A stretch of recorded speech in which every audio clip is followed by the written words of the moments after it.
Dan kita lihat sama-sama ini adalah tanggapan dari Gubernur DKI Jakarta Basuki Cahayapurnama atau Ahok. Ketum Partai Nasdem, tentu juga ada Majelis Tinggi, Pak Yan, Dewan Pakar, Pak Gobel, ada tentu semua pengurus Partai Nasdem, Dewan Pakar, ada Majelis Tinggi, kehormatan, ini banyak sekali nih urutannya ini. Tentu Ibu Siti, Menteri, dan tentu Ketum Golkar dan yang hadir, semua yang hadir nggak bisa disebut satu persatu. Assalamualaikum warahmatullahi wabarakatuh. Saya ketika diminta jadi tuan rumah Nasdem di dalam buka puasa bersama ini, yang saya ingat, begitu ingat kata kembali fitrah, langsung saya ingat itu kata restorasi Indonesia dari Nasdem. Fitrah yang memperbaiki. Kalau saya tidak lupa, Nasdem restorasi itu apa isinya? Ya kita memperbaiki, kita ingin mengembalikan, kita ingin memulihkan, dan yang terakhir tentu kita ingin pencerahan, mencerahkan. Nah inilah yang ingin dilakukan di bulan suci Ramadan ini. Tadi saya sudah permisi, tidak boleh kasih tausiah. Saya pakai baju ini bukan mau menyayangi tukang khotbah. Ini baju sadaria, baju khas Betawi yang kami pakai setiap hari Kamis. Baju khas Betawi. Jadi ada peci, ada kainnya, tapi bukan ustadz ini. Nah, apa yang kami lakukan di Jakarta ini sejalan dengan namanya membawa kami ke fitrah. Misalnya kami melakukan banyak orang tinggal di sungai. Tentu ini tidak sesuai dengan fitrahnya. Kami membangunkan banyak rusun. Sekarang kami membangun tahun ini 20.188 unit.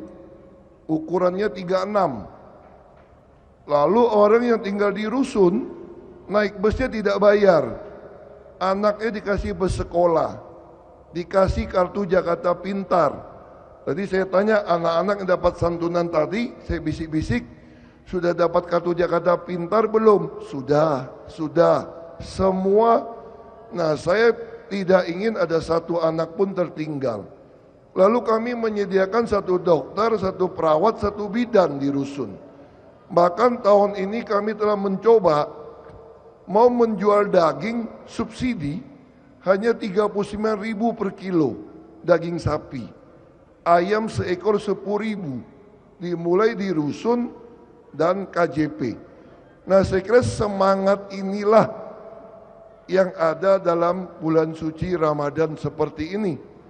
Bukan hanya memperbaiki, kembali ke fitrah, tapi kita juga diingatkan untuk memberikan zakat, membayar zakat buat yang muslim. Tentu buat yang bukan muslim, kita memberikan sedekah kepada anak-anak yang memang harus kita bantu.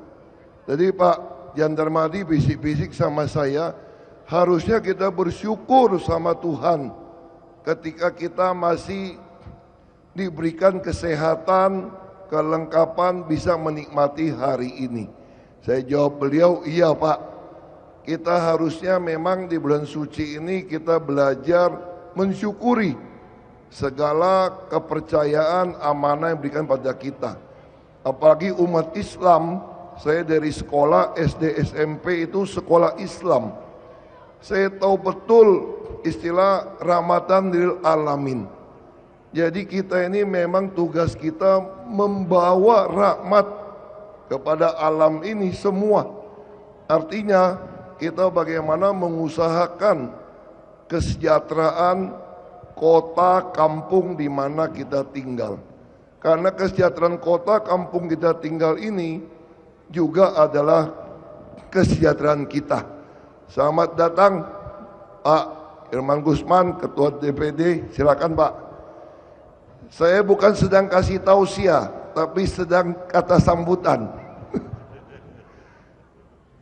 Jadi tentu banyak sekali hal di Jakarta yang kami coba untuk kembali direstorasi, kembali ke fitrahnya. Jadi tidak boleh lagi ada anak tidak sekolah, tidak boleh lagi ada orang kerja setengah mati tapi tetap miskin, ada yang sakit tidak bisa berobat. Nah, hal-hal inilah yang sedang kami kerjakan, terutama transparansi. Saya dulu waktu jadi bupati sampai sekarang saya katakan saya paling suka bulan suci Ramadan. Karena kita semua diingatkan untuk kembali fitrah. Saya bilang saya paling suka kalau bisa sepanjang tahun bulan suci Ramadan, saya kira tidak ada yang berani korupsi, saya kira. Itu yang saya suka. Bahkan ini bukan promosi Nasdem ini ya. Habis mau bilang gimana? Saya suka nggak suka tercatat deklarator. Semangat inilah yang terus kita bawa di partai manapun kita berada. Ketika hati ingin merestorasi Indonesia, kita pasti ketemu, kita pasti cocok. Karena kita ingin memperbaiki negeri ini. Kita ingin transparansi, kita ingin ada kesamaan hak. Kita ingin semua orang menjadi berkat menolong sesama kita. Memang kita bisa berdebat macam-macam. Saya masih ingat, saya mungkin bisa juara MTQ dulu. Kalau saya diizinkan masuk ke masjid sebetulnya. Saya sekolah Islam, SD sampai SMP. Guru agama saya bilang, kalau pelajaran menyambung huruf Arab, itu habis sholat Isya. Baru belajar di masjid. Tapi sayang di tempat saya ini banyak orang yang mungkin kepengaruh sempit ajaran agamanya. Saya diusir, tidak boleh masuk ke masjid. Katanya orang kafir nggak boleh masuk ke masjid. Saya pikir kalau saya masuk masjid, mungkin saya paling tidak hafal 28 juz saya kira. Saya kira gitu ya.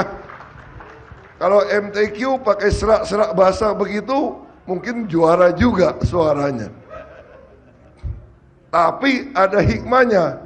Pelajaran agama Islam saya itu selalu dapat nilai 90 sampai 100. Kenapa? Karena dari 10 soal 7 bicara tentang yang lain, 3 tulisan Arab. 1 Arab Indonesia, Indonesia ke Arab, 1 nyambung. Saya dibebaskan tulisan Arab karena nggak boleh tambahan kursus habis sholat Isya. Akibatnya orang Muslim pun kalah pelajaran agama Islam melawan saya. Karena 7 hitung 10. Banyak hal yang saya masih ingat. Tentu saya nggak mau ngambil tausiahnya, ini bukan kultum, agak lebih ini. Saya paling ingat istilah dari guru saya itu manjadah wajadah. Kalau kita usaha sungguh-sungguh pasti kita berhasil. Tapi ada teman saya yang pintar juga, katanya manjadah wajanda katanya. Kalau usaha sungguh-sungguh dapat janda juga katanya.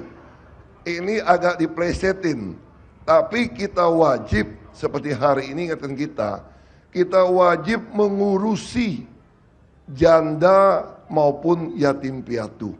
Ini sesuai dengan undang-undang dasar kita. Yang terakhir, ini bukan hanya pergumulan sebagian umat muslim. Ini juga pergumulan sebagian umat agama lain. Katanya Pancasila kita itu tidak sesuai dengan ajaran agama. Saya bilang tidak. Islam mengajarkan hablul min Allah, hablul bin Anas. Artinya apa? Kita ini belajar dari Pak Quraisy Shihab, kultum. Dulu saya waktunya banyak, kalau mau dekat jelang puasa, saya paling demen nonton beliau kasih tausiah. Pancasila itu sama. Satu ketuhanan yang Maha Esa. Yang bawa 5 apa? Keadilan sosial bagi seluruh Indonesia. Ketuhanan itulah hablul min Allah. Keadilan inilah hablul min Anas. Lalu Nabi Isa pernah ditanya juga, bagaimana yang tertinggi dari suku hukum Taurat? Kata Nabi Isa, kasih Tuhan Allahmu segenap hatimu, kekuatanmu, jiwamu. Yang kedua sama dengan itu, kasihi sesamamu manusia seperti dirimu sendiri. Karena pada kedua hukum inilah tergantung seluruh hukum Taurat dan kitab Nabi. Jadi agama itu tidak ada bertentangan. Betul-betul Bung Karno dan Bung Hatta adalah orang yang sangat agamis. Karena agamis itu mereka keluar menjadi negarawan yang baik.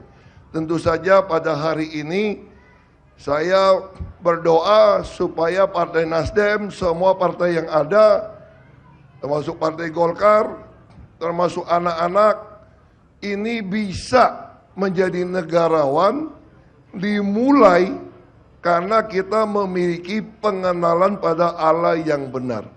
Ada yang protes saya lagi, Ahok bilang, jangankan orang, Tuhan salah pun Ahok lawan. Saya katakan, bukan saya melawan Tuhan. Kalau ada Tuhan yang tidak mengusahakan kesejahteraan orang banyak, mendatangkan kebaikan, pasti Tuhan palsu. Makanya Nabi Muhammad mengajarkan apa? Allah nyebut Allah mesti yang tepat. Allah subhanahu wa ta'ala. Di dunia ini banyak ilah-ilah lain. Jadi jangan sembarangan salah ilah. Nah saya kira hari ini Bapak Ibu jangan salah pilih partai juga. Kira-kira gitu ya. Kita khawatir ada partai yang tidak melaksanakan perintah ajaran Nabi. Selanjutnya urusan Nabi, urusan partai, saya baik berhenti dulu di sini. Karena saya khawatir nanti jam tausiahnya saya ambil lebih banyak. Ya, wabillahi taufik wal hidayah. Wassalamualaikum warahmatullahi wabarakatuh. Terima kasih.